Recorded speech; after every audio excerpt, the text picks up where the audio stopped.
this is serious talk when we talk about something that is a serious subject. Yeah. And today we're going to be talking about beauty. We've both struggled with beauty, haven't we? And and you know, it's really important. I know for me personally, what God thinks of me. Yeah. And so that's what we're going to be talking about. So we're going to start with 2 verses, and then we're going to go talk about our experience. Yeah. And then, surrounding beauty. And then we'll see what magazines and television, how that makes us feel. Yeah. Because I'm sure for some of you, most of you, you could relate to what you see on TV and in magazines. Yeah. And then we'll go back to, you know, what God believes. Okay. Which is all that matters, really.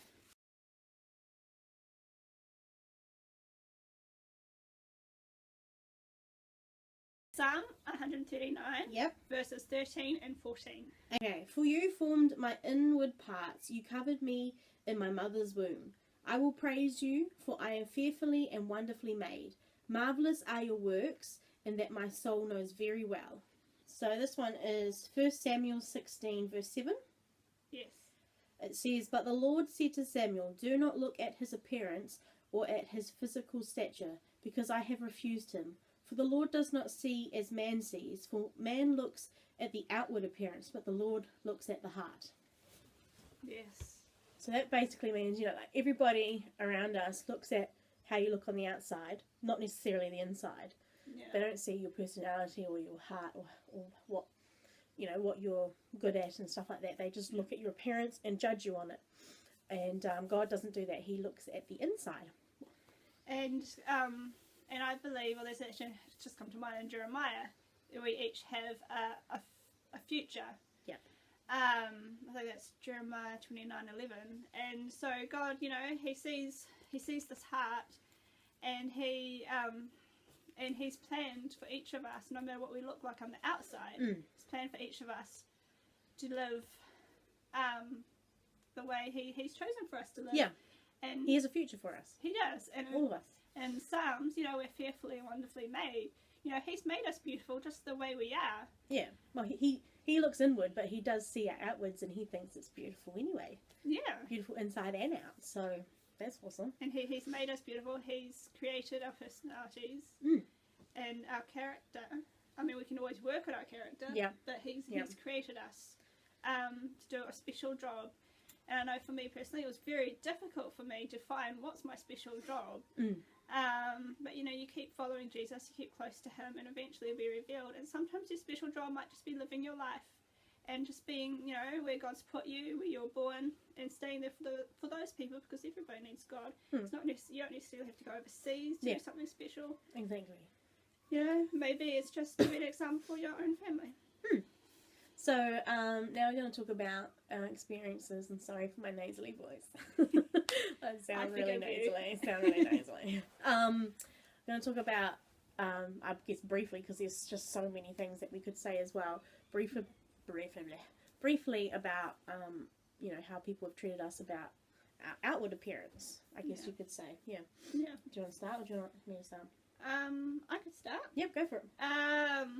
So, yeah, as Aim said, there's lots of experiences, so I'm just going to narrow it down. Oh, how do I narrow this down? Because there's been so much. Well, there's one in particular that I shared with a friend this week. I've always had problems with eating. And as anyone that follows me, you know, subscribe to my personal channel, will know that I have Crohn's disease. But we didn't know that when I was a teenager. And one of the things that my mum suggested, and it was a really good idea actually, was that I should go to the gym and to increase my appetite. So I was at the gym. And muscle mass. And muscle weighs more than fat. And so I went to the gym, and this lady just comes up to me, and just assuming, I mean, I wasn't doing any cardio. I start off with cardio because you have to warm up. But after that, I just only did weights. It was all I was allowed to do, really. And this lady comes up to me and says, "Oh, you shouldn't be trying to lose weight. You know, you're really thin. You really need to go home, and you really need to eat something." I went, "I'm trying. I'm not well.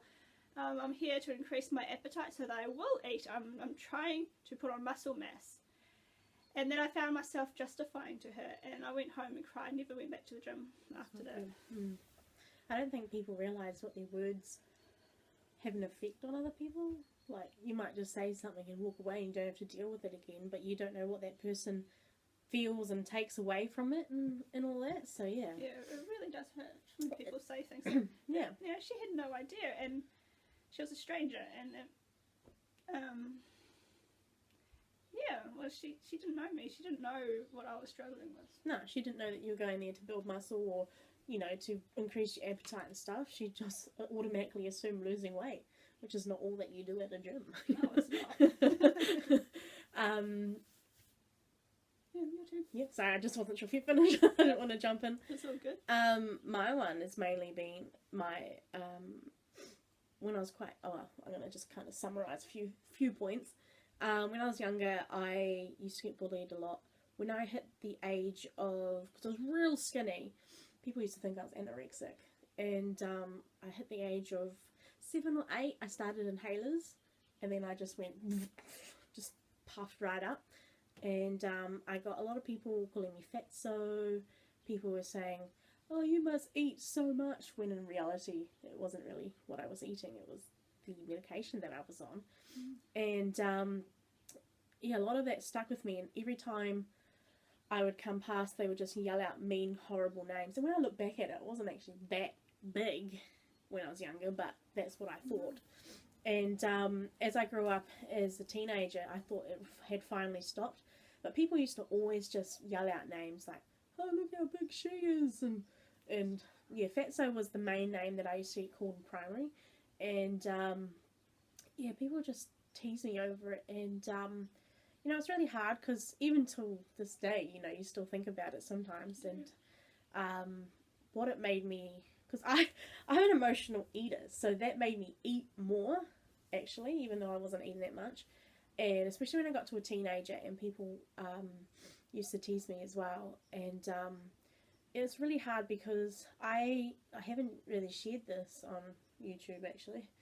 I have polycystic ovary syndrome, and what that does is it increases my appetite and basically makes me put on weight a lot easier and harder to lose weight as well. So it's a constant struggle. I remember the doctor saying even if you just drink water, you won't really lose weight. So, and I have proved you wrong. I have gotten down before, but then, you know, people's words get back to me and I actually ended up going back up. So, not good. It's really hurtful when a doctor says something like that. Yeah.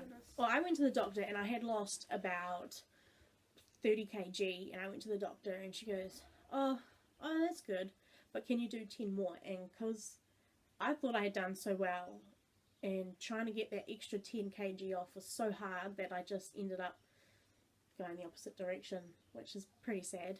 But even when I got down, like, really small, people would still comment, and it just, I don't know, it's just weird. And I'm rambling, and basically it just made me feel really hurt and upset, and, you know, I'd cry at night, and yeah, you know, just feeling like you just were alone in the world, really. But, you know, through God and through friends, true friends, yeah, I've managed to feel better about myself. And doing YouTube, I must admit, has made me a bit more confident in myself as well.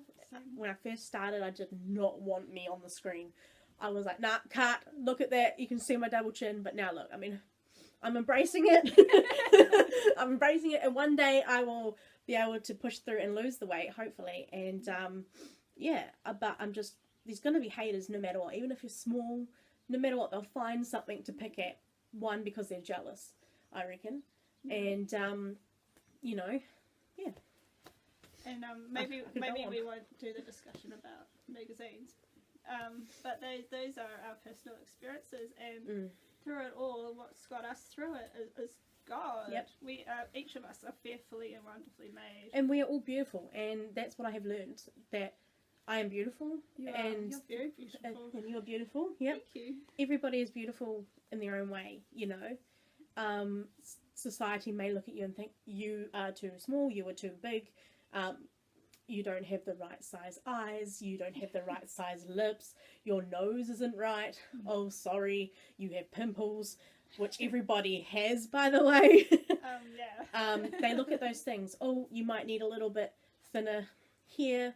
That's how society looks. And I really don't like those top 10 lists, top 10 sexy list, or whatever those are called, because there's not one person that's more sexy than the other person. There's not one person that's more hotter than the other person. Or more beautiful. Or more beautiful for girls.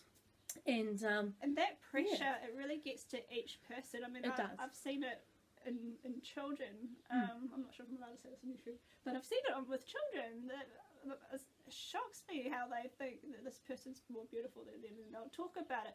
It's like, you're little, you know, keep some kind of confidence, you know, I mean, keep your innocence. Yeah. What do kids do? They read magazines. They do. And what I like is some of the magazines are bringing out no airbrush pages, no filtered pages, which is quite good. I think the whole magazine should be like that, to be honest. So much stuff is photoshopped. And it's offensive, I think. I wouldn't want to be photoshopped. If I'm ever in a magazine, don't photoshop me. You think, I wish I had flawless skin like that. I wish I was that small. But in reality, that person doesn't have flawless skin. And they're not that skinny because it's all been airbrushed and photoshopped. So I think there's standards that they're not. And so much of it is unrealistic. I saw a video on YouTube about these girls that were models, or training to be models. And they were going... they were being tested. There was 4 of them, but only one was going to go to New York for a short contract. And the diet that they were on was like, one girl only had egg whites for breakfast, and that was all she had for breakfast. Egg whites and water. That's not good. And that was that same girl. She'd been on that diet for like 6 months, and then she did her photos, and then they put a tape measure around her stomach and told her that she had to lose more weight. I mean, so bad. She looked beyond anorexic, which is a horrible thing for me to say, since that's what people used to think about me. But that's what she looked, and yet she was pressured to lose more weight. Actually, do you know what I find weird as well? Plus size models. I look at them and think, I would love to be that size. Why are they called plus size models? That should be the standard size of a model, I think. That's true. You know, I don't know. They make... Who wants to... Yeah. It's really frustrating how society is, but you can push through it. You can push through society and be you. And be a point of difference. Yeah. Stand out, be different. And you never know, people might love it. And that's one of the things we try and do with our channel. We want to make a difference. Yeah. With positive language. Mm-hmm. And these serious talks is one of our ways of getting real. Getting real and basically. And relating to you. So thank you guys so much for watching. If you like this video, give it a big thumbs up. And comment about maybe your experiences, or a positive word, or a Bible verse that you'd like to share with everyone. And I have a challenge for everybody watching. Look into the mirror, look at yourself in the mirror, and say, I am beautiful, and keep saying it until you believe it. I've done that. Same. And that's how one of the ways I got through it. Yep, just keep speaking it. I am beautiful. Look in the mirror, look at yourself in the eyes. Do it! Do it!